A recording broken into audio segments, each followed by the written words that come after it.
en Haïti, les mecs me parlent de confidentialité.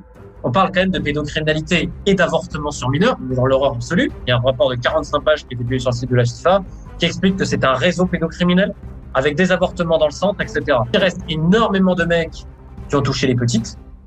Et en plus, comme si ça suffisait pas, quand la FIFA ou la CONCACAF, donc la Confédération d'Amérique du Nord, de la Caraïbe et d'Amérique centrale, confédération régionale, venaient en Haïti, et on leur donnait des filles, des employés, des arbitres et des joueuses ont été forcés de coucher avec des officiels. On parle de réseaux pédocriminels de 30 ans, avec des ramifications politiques, et potentiellement, au Gabon, on parle du plus grand réseau de l'histoire, indépendamment du foot, parce qu'on parle de milliers d'enfants. Donc on a aujourd'hui la FIFA qui va te parler des droits des femmes, qui va te parler de toutes ces valeurs, qui fait partie du G20 maintenant à chaque fois.